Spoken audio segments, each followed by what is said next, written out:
భారీ వర్షాలకు వరద ఉధృతికి పేక మేడల్లా కూలిపోతూ కొట్టుకుపోతున్నటువంటి బిల్డింగ్స్ని ఇప్పటివరకు చూసాం.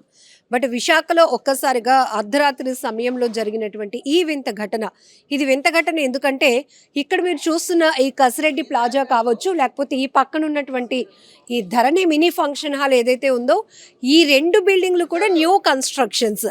సో ఒక్కసారిగా ఈ బిల్డింగ్ పైకి ఈ బిల్డింగు, ఈ బిల్డింగ్ పైకి ఈ బిల్డింగు రెండు వాలిపోయి ఉన్నటువంటి దృశ్యాలు మీరు స్క్రీన్ పై చూస్తున్నారు.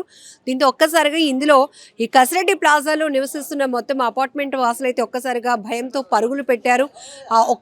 వన్ టౌన్ పోలీసులకు ఇమీడియట్గా సమాచారం రావడంతో వారు ఇక్కడికి చేరుకుని ఈ రెండు బిల్డింగ్స్కి సంబంధించి పవర్ కనెక్షన్ అనేది డిస్కనెక్ట్ చేసి వాళ్ళని మీ చుట్టాలు ఎవరైనా దగ్గరలో ఉంటే కనుక అక్కడికి వెళ్ళండి అని వాళ్ళకి సజెస్ట్ చేయడంతో పాపం ఇమీడియట్గా ఎమర్జెన్సీగా కావాల్సినటువంటి కొన్ని వస్తువులు పట్టుకొని పిల్లలతో సహా మొత్తం ఈ కసిరెడ్డి ప్లాజాలో 5 ఫ్లోర్స్ మీరు చూస్తున్నారు. ఈ 5 ఫ్లోర్స్లో ఉన్నటువంటి జనాభా మొత్తం ఇమీడియట్గా దగ్గరలో ఉన్నటువంటి వాళ్ళ బంధువుల ఇంటికి వెళ్ళిపోవడం జరిగింది.